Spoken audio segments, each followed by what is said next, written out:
আসসালামু আলাইকুম ভ্রমণ people, welcome to another video. তো আজকে একটু ভিন্ন বিষয় নিয়ে একটা আলোচনা করার জন্য ভিডিও করতেছি। সেটা হচ্ছে আমরা সবাই মোটামুটি বাইক চালাই। তো একটা জিনিস হঠাৎ সেদিন আমার মাথায় আসলো যে আমরা যে স্কুটিগুলো দেখি আমাদের চারপাশে আর কি, বিভিন্ন কোম্পানির স্কুটিগুলো দেখি। তো এই স্কুটিগুলোর যে হুইলগুলো, চাকাগুলো, এগুলো কেন ছোট হয় অন্যান্য বাইকের তুলনায়? এটা কি কখনো ভাবে দেখছেন? তো আমার মাথায় আসলো আর কি যে কেন ছোট হয় আর কি। তো এটা নিয়ে একটু দেখলাম, অনেক সাইটে দেখলাম, কিছু তথ্য কালেক্ট করলাম। তো ভাবলাম এটা নিয়ে একটু বলি আজকে। স্কুটির চাকা কেন ছোট হয় আর কি, বা হুইলটা কেন ছোট হয়, এটার প্রথম অর্থাৎ ইম্পর্টেন্ট কয়েকটা জিনিস, যেটা ডিজাইনটাকে কম্প্যাক্ট করা, অর্থাৎ একটু ছোট হবে যাতে আপনি টাইট ট্রাফিকের মধ্যে দিয়েও, অর্থাৎ ক্রাউডেড একটা স্পেসের মধ্যে দিয়েও, কনজাস্টেড জায়গার মধ্যে দিয়েও সহজে বের হয়ে যেতে পারেন। এটা একটা বিষয়। আপনি পার্কিং করতেছেন, অল্প জায়গা লাগবে, এটা একটা বিষয়। আরেকটা ইম্পর্টেন্ট জিনিস যেটা, সেটা হচ্ছে আমরা দেখছি যে আমাদের এই উপমহাদেশে মূলত স্কুটির চালায় মেয়েরা আর কি।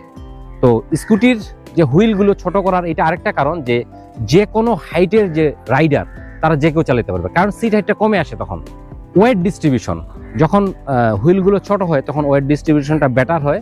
এই কারণে লো স্পিডে, অর্থাৎ কম স্পিডে, এটা একটা বেশ স্টেবিলিটি দেয়। তো আরেকটা গুরুত্বপূর্ণ বিষয় সেটা হচ্ছে এই, অর্থাৎ হুইলগুলো ছোট হওয়ার কারণে এটার যে রোটেটিং মেসটা এটা কমে আসার কারণে আপনি কুইক টার্ন নিতে পারেন, খুব সহজেই টার্ন নিতে পারবেন যে কোনো জায়গায়, খুব অল্প জায়গার মধ্যে। অর্থাৎ ম্যানুভারিংটা খুব সহজ হয়ে যাবে, আপনার হালকা মনে হবে।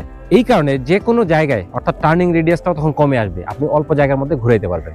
তো মোটামুটি এই সমস্ত কারণেই একটা স্কুটির চাকাগুলো ছোট হয়। অর্থাৎ আমি যদি একটু সংক্ষেপে একদম সামারাইজ করে দিই, অর্থাৎ ম্যানুভারিটি, অর্থাৎ আপনি হ্যান্ডেলটা খুব সহজেই কুইক ঘুরাইতে পারবেন আর কি, চাকা যেহেতু ছোট। হেভি ট্রাফিকের মধ্যে দিয়ে আপনি সহজে বের হয়ে যেতে পারবেন, অল্প জায়গার মধ্যে ঘুরাইতে পারবেন, মানে টার্নিং রেডিয়াস কম হবে, ওজন কম হবে। এটা যেহেতু চাকাগুলো ছোট, এই জন্য কস্ট এফিসিয়েন্ট হবে। এটা সবচেয়ে বড় জিনিস যেটা হচ্ছে সিট হাইট কমে আসে, অর্থাৎ যে কোনো হাইটের রাইডাররা এটা চালাইতে পারে।